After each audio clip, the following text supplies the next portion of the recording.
Hello and welcome to today's webinar on how to become a professional speaker. So this isn't going to be the be all and end all or a step-by-step guide to being the best presenter in a half an hour workshop. But what I will do is give you some insights into how to structure a presentation to be engaging towards the audience. So the first thing we like to focus on is most important thing is to know your audience, to know the people you're presenting to, whether it be you're educating students, maybe you're pitching a proposal, maybe you're speaking to a keynote presentation. We need to know why the audience are there. Then we need to know what information that we have that we can present to them that's going to be relevant, applicable, and understandable to these people.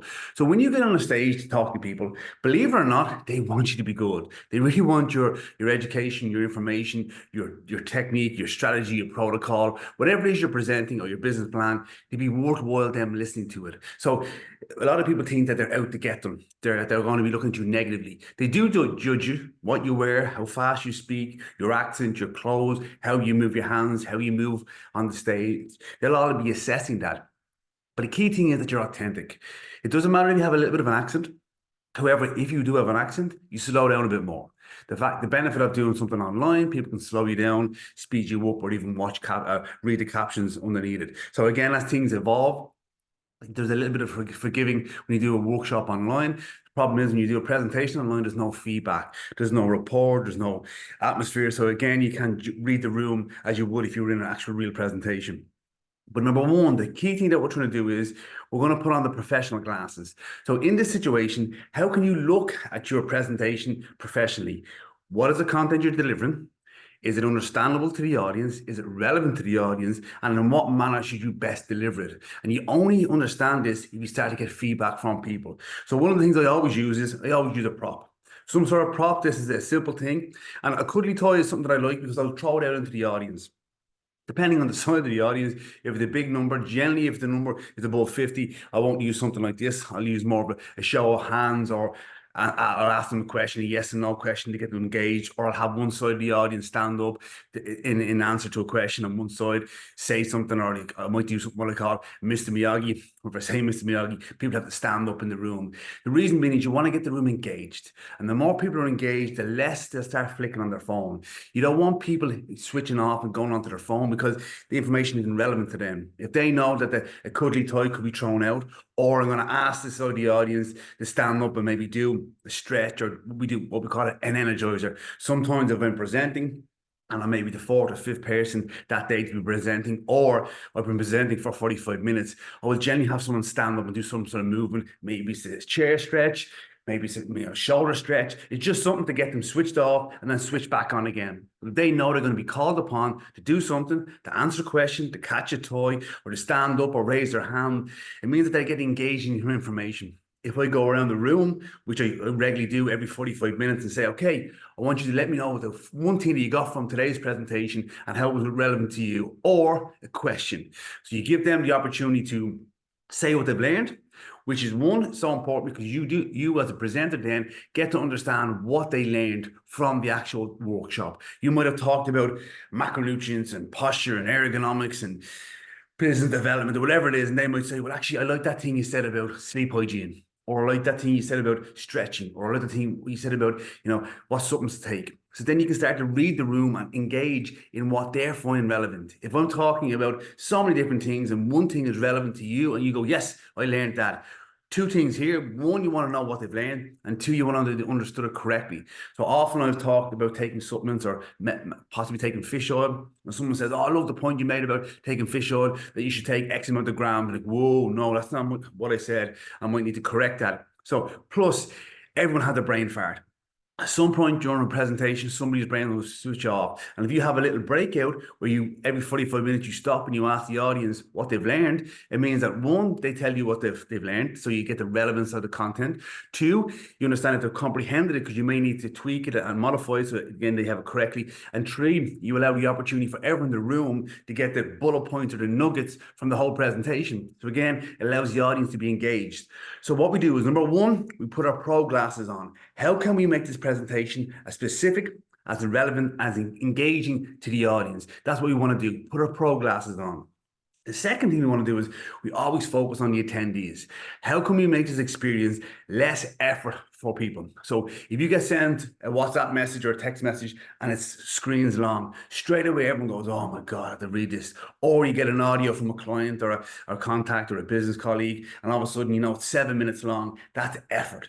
So when you deliver content, deliver it in a manner that's, one, it's informative, it's engaging, waffle is gone. We do not want waffle. So when you're putting your presentation together, put it as concise, as simple, as understandable as possible. Some content can be made super simple, and that's just the way it is. However, there's a lot of content that could be cut away from your presentations in order to get across the key important content. Images, slides, they can be helpful, but they're not going to take the place of a presenter. So I like images. I like 1 or 2 bullet points, and then I will articulate what I mean by that actual slide or by that image, or I'll give a case story or an example. We want to always revert it back to the people in the room. If it's me flicking through slides, it's me flicking through research, yes, I know where I got the content from, and you should show that and you should always reference it as much as possible, or say you've come up with it if it's your experience. But just listing down slides and reading slides, they can do themselves. If you put slides up and there's 10 bullet points on it, as you're talking, the audience are going to be reading it. So they're not engaging with you. If you have some build-ins, I think build-ins maybe 3 is enough on a slide, possibly 5, depending on how long they are. But when there's slides there, you use it as a structure, as background to you presenting. And maybe you move around the room and you talk about bad stuff over here, what you used to do. And then over here, you talk about the positive when you do from a positive or a learned experience. So you even use the position on the stage to articulate talking faster or talking a bit slower. So using the gauge of the stage, using the actual information in the slideshow as backup, but not as pure content that you're flicking through. One of my pet hates personally is if I go to presentations and let's say it's 90 minutes long, and unfortunately now that you guys have these pro glasses, you're going to be looking at presenters saying, well, what could this guy do differently? Could he speed up? Could she slow down? Are they talking too fast? Is the information not relevant? Is he just talking for talking's sake? Is he talking over the content? Is there too much slides? Did he spend 15 minutes on one slide and then flick through the last 5 in 10 seconds? That's not good enough. And if you have slides in your slide deck, and you flick through at the end, you're doing a disservice to the audience, because if it was relevant enough to be in the slideshow at the start, but you haven't had the professional allocation of time to deliver the content correctly throughout the slideshow, you've done them a disservice. And remember, as much as it's a presentation, it's a performance. So when you're on that stage, when you have that captive audience, you keep them engaged, you're authentic, you put your pro glasses on, and you make them as little effort as possible to learn it. Same way with Amazon. When you get onto Amazon and you have 15 clicks, you're probably not going to buy what you're going to buy. But when it's 1 click away, it's effortless. So you want the experience to be effortless, as a learning experience, as a humorous experience, as a networking experience, as a proposal that is very clear. And at the end of delivering your content, people understand. And that's when you have that refresher review with people, you can say to yourself, well, I've presented this information correctly. And I know that because when I asked them for feedback, they understood it. They understood the content, they understood the A, B, and C, that it wasn't a big difficulty understanding the content. Second thing we're going to look at is being memorable. When you get on that stage, I see people get onto the stage, and if you remember back in the day when you would watch a television program, you'd see the trailer, you see the theme song come on, and you see the introduction, and then it starts into the show. Where now on Netflix and on Disney Plus, what you see is they show a dramatic scene from the middle of the episode to capture the audience, and then you get in. So, for example, do you want to wake up fit, healthy, energized, focused, ready to attack today? Hi, my name is Eoin Lacey. Today I'm going to talk about nutrition and sleep interventions to get you to the maximum performance possible. So maybe giving people a little bit of a nugget of what you're going to cover, and then bringing them along the journey, showing them where they could be, and letting them assess where they are, and then you're giving the information for them to travel along that journey. And in presentations, it's not all about giving so much content that you bamboozle them. It's not about, and just so you know something, it's never about the presenter. It's always about the audience. So using big words, using acronyms without explaining them makes the audience feel a little bit silly and makes them feel uncomfortable. And that's not what we want. We want to engage them in the content. So if you are going to use something like short chain fatty acids and you put it down into initials, Don't do that. Educate them, support, bring people along the journey, and don't assume people know what you're talking about. Articulate it in a way that's understandable. Use the relevant language that will get across the content, but you should know the audience. And if you don't know the audience, then do some research prior to these events. I've often gone to corporate wellness events where I would walk the room for the first 15, 20 minutes as the room was getting set up, or I might have gone to the business beforehand to have lunch and chat and ask some of the people in different departments what their current challenges are and what departments and what their actual job description is. So when I put together a presentation, I'm coming at them with some information on what they do in the business, what they do in their job, and the actual challenges that they have. And the more insight you have into stuff like that, the more you can make your content specific to them, but most importantly, applicable. So they get the information and they can immediately say, they go home, they can do this. If they're working from home, they can do this. If they're out for dinner, they can do this. If they're on an airplane, they can do this. If they go to a hotel and there's no gym, they can do this. So you're making your recommendations, your strategies and tips specific and if you got relevant to these people. So be memorable. How do you be memorable? You be yourself. If you get onto a stage and you're presenting and you're trying to be somebody else, if you're talking like someone else, if you're putting on an accent that isn't your own, if you're speaking too fast, if you're not articulating your words, if you're not being clear about what you're saying is, you lose the audience. People don't mind you being a little bit unique. That's the benefit of going to a presentation rather than just reading a book or going to an AI generated course that you see someone in person you can ask questions to. But be memorable as in fact that you've engaged the audience. You use stuff like this. You might get them to use hands. One thing I do often is what I want you to do. I want you to see the color of this marker and say the wrong color. What's the wrong color there? Straight away, you're going to have to concentrate. What's the wrong color here? You have to concentrate. But having a little challenge like that you get the audience switched on. I get people to put their hands together like this and then change it and see how weird it feels. But your hands are in a different way. So these neural changes, these challenges to the brain, enhances the learning curve. And sometimes I used to put a pyramid up of the learning pyramid, getting people engaged, getting people to educate themselves, maybe having stop in the room and say, okay, guys, to the person to the right or to the left of you, share one thing that you learned today. They share, then you share, and then it gets them talking. And when you have to share some information with somebody else, it lets you learn it a little bit better because you're understanding what the presenter said, you're filing into your own brain, and then you're transforming it in a way that you can articulate it to somebody else in your own words. And getting them to do stuff like that is a great way for them to engage in the room, to get some networking going on, but also that they're sharing what they've learned rather than you going around the whole room, because that might take up too much time if it's a large group of people. So one, we put our pro glasses on. How can we make this presentation as specific and as applicable to the people in the room? Second thing, it's all about the people in the room. Our slideshow, the lighting, the sound, the chair arrangement, the walking arrangements to the bathroom, the noise of the room. We want to make this a very comfortable, slick learning experience. And by doing this and thinking through all these processes and putting the attendee or the student or the course participant as a key person of focus, we'll find out what we could do. And if you don't know, imagine you're at a presentation. What would you like? Would you like a chair with no backrest? Would you like a chair that you needed your laptop but there was no chargers? Would you like one where you have to get by 50 and 20 people to get out of your aisle to go to the bathroom? Is it a situation where you can't see the slides? Is there too much text in the slide? Is the presenter completely clueless about the people in the room? Are they engaging? Are they explaining the content in a way that's understandable? Are they having some sort of group interaction throughout the event? Then how can we be memorable, engaging and authentic? And that takes practice. So we don't open with big cartwheels and we start spinning around the place. We don't open necessarily with jokes. We open with painting a picture, bringing them on a journey, a transformative journey, and giving them key takeaways they can use.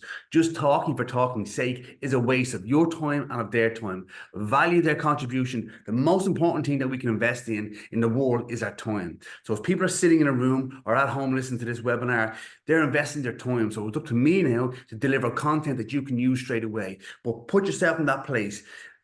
Always the attendees want the presenter to win. They obviously, because they're investing time into this person, which is the most valuable thing we can do. We want to have good information. So if things are too fast, you can slow it down. If you've missed something that I've said that you didn't understand, you can watch it back again. You haven't paid any money for the webinar, so you're not losing out financially. But when you're a presenter, you should have a goal of what you want to get here. Pitch your presentation, get your business plan, talk to your business manager, get a new client, do a corporate wellness event. Maybe it's coaching a group of athletes. Maybe it's coaching a group of clients. Maybe it's talking on nutrition in the school or whatever it maybe is. But you have to know how to change your presentation style to suit the audience, but put them first. And if you're authentic, you're engaging, and you're memorable, that's when it will feed to other business revenue down the line, and you get asked back again and again and again. At the end of any presentation, I strongly recommend you force some feedback off people. You may have recorded yourself and said, okay, what could I do different next time? What aspect of my presentation could I say I'll do better? Could I speak slower? I've gone to presentations and everything has gone wrong. I was at one presentation where the whole electricity went in the whole hotel. So I had to do the presentation in a dark room with no slideshow. We had to open all the curtains. And because I knew it off by heart, I could go through the content. I've been in places where my luggage has got lost. I've gone to places where my computer broke, the projector broke, loads of different things. But if you anticipate what can go wrong and you've drilled and drilled and drilled, you'll be able to get by. And if people are very forgiving, if you mess up a word, or if you flick to the wrong slide, or there's a spelling mistake in your slide by accident, people are very forgiving because that's real, that's authentic. You apologize, you correct, and you move on. And again, you use this learning curve to constantly refine your practice. And as people start to present, they get focused on have to be perfect, it has to be perfect. No, you need to be good. You need to be good. You need to get the information across. And then as you get better, you can refine your presentation style. You can refine your engagement drills. You can refine your energizers. You can go to the venue earlier and have an impact on the setup of the room. You can do your due diligence and maybe look up the audience, maybe on LinkedIn, maybe do a survey beforehand, maybe interview some of the attendees. So you're making sure your content is relevant, having regular gaps. I see people presenting for 4 or 5 hours and they think they're superstars. You're a superstar presenter, but it's not about you, it's about the audience.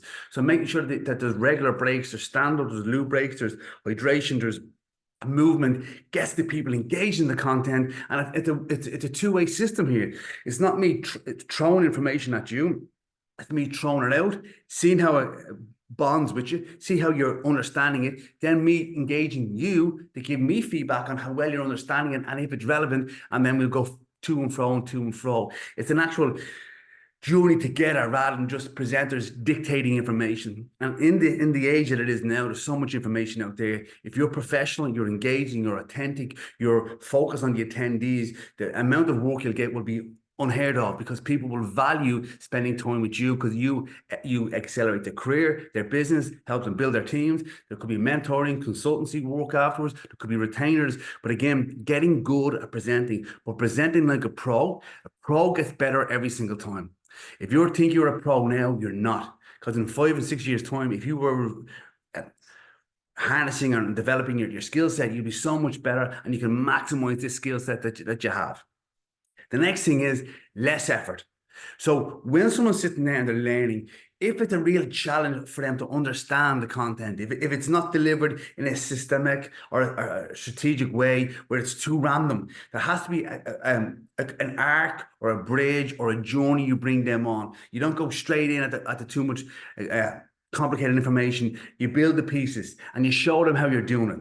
So the more complicated the way you present the information, the more complicated, the more effort someone has to get in, and they just may not get it. And if you don't do it in a logical, progressive manner, you lose the audience. And then unfortunately, some people will be asking questions about information that they understand because they've traveled with you, and other people won't. So what you want to do is you want to bring someone on the same journey all the way through. And what I used to do is I used to get a glass of water and I'd fill it all the way up. And I'd say, okay, if you think you know everything about nutrition and your glass is full, well, then I can't help you. Because if I'm going to talk about something that's new to you, there's no more space. So what I'd say is what you know now, just park it for a moment, listen to the content. If there's anything valuable, take it on board. If not, pick up your glass at the door and off you go. But sitting back and bringing people progressively through the education, not spending too much time on simple stuff. They should know certain stuff that you think that it's of a certain standard, but you bring them on a journey. So not making it too complicated for the audience member to understand. And that's one thing that I've worked really hard on is using analogies. So one of the analogies I use all the time is, what was your very first car? And people go, Volkswagen Golf or a Nissan Starlet or whatever it is. And I asked them, are you still driving that car? They're like, oh no, got rid of that years ago. Well, we're still driving our own car. So the fuel we put into our body, the roads that we drove on, the mileage we've accumulated, we still have it. So how you deal with someone that's 50 in comparison to someone that's 60, in comparison to someone that had a hip replacement, in comparison to a postnatal woman, in comparison to a menopausal woman, they're all different. And everyone's roads and cars have different mileage. So it's not as simple as just eat this, or just cut this calorie, or just walk more. It has to be individual. And when you make it understandable to the people in the room, that's when the buy-in is there. Now, obviously, certain people's level of nutrition and biochemistry and physiology is different, and I get that. But understanding the whole team, or the analogy of where you're bringing them along, the decisions you make now will make your car run better or break down more often. And what we want to do is educate people to make the rest better decisions on mental health, on nutrition, on sleep, on supplements, on lab testing, on rehabilitation, on osteopathic treatments, on physio treatments, on cold plunge, on saunas, or whatever your skill set is. But you bring them along the journey and you make it understandable that that's where they are and what your information can do to transform them from where they are to where they need to be. And the last thing is, before I finish, is drill. Drill, drill, drill, drill, drill. Practice, practice, practice. So don't be practicing necessarily on the big contracts and the big deals. There's opportunities to do workshops in your gym, do local hotels where you invite people to maybe come for new members. If you're a nutritionist, you want to get new members. If you're someone that wants to work mainly online, do some free webinars, but refine it, get feedback off other people, reach out to a mentor, reach out to another presenter, and ask them to critique and give you some areas of opportunity, not failures, not bad things, just areas where you can improve. And when you have these areas that you can improve in, every time you drill, you improve and you improve. But again, reaching out to a business mentor, I mentor a lot of coaches, nutritionists, trainers, gym owners, and it's not that I've exhausted every aspect of those businesses they've done. But I'm in this job now 28 years. I've seen a lot of different stuff. I've educated myself in a way to step back and say, well, how can I leverage the decision in this situation? Have I done my due diligence? Have I reached out to experts in the field? Have I looked at 5 different strategies and what could possibly go wrong? I'm not saying what's wrong, you focus on the negatives, but focus on what you may need to do from a strategic contingency plan down the line. But if I do this, well, then this might happen. Then I'm gonna account for that. Financial, gym design, development, corporate wellness. If it's building a busy osteopathic practice, business development, having a mentor to bounce ideas off, to give critique, to have accountability can really accelerate your career. So if you are interested, I have a mentorship membership program on my website. Check it out. Every few months I take some new enrollees on, so definitely check it out. But to summarize, number 1, put your pro glasses on. What can I do to make this presentation professional? If it's the lighting, if it's the sound, if the room setup, if it's online, what's the background? What's the audio? What's the platform? What was the link? If you sign up to this webinar, maybe you watch it on YouTube, maybe you've seen it on Instagram, maybe you've seen it on Zoom. It should be easy. Click the button straight into the presentation, no messing around. You didn't fill in 2 pages of documents to sign up for a webinar. It's on the website, eoinlacyeducation.com. You got access to it really easy. Make it simple. Be a professional. Deliver in a professional, easy, one-click manner if you can. Number 2, be memorable, be engaging, and be authentic. Number 3, make it less effort for someone to take the information on board. Make it so it's not a challenge for them to go on this journey with you. And number 4, it's all about the attendee. Everything that you do, the presentation, the content, the slides, your tone, your clothes, the lighting, the sound, is all focused on delivering the best experience possible to your attendees and know as much as you can about them. And last thing there is number 5, drill, drill, drill, drill. Practice as much as you can. Get expertise, advice, reach out to a mentor, reach out to a coach, refine your skills, because there will be a day where you do a presentation and it massively accelerates your career. Or maybe your career is presentations. Maybe it's online presentations. Work on Zoom, work on Teams, work on a Hangout, and work about how to use the chat, how to make breakout rooms, how to get engaged with people with thumbs up and clapping hands and engaging. And no matter what platform you're on, you can do that. Obviously, it's a little bit different in a webinar like this, but the content is get better. Get busy getting better. So any other questions or comments, guys, or if you are looking for a webinar on a particular topic, please let me know. You can DM me at Eoin Lacey Education or check out the website on eoinlacyeducation.com. Thanks a million.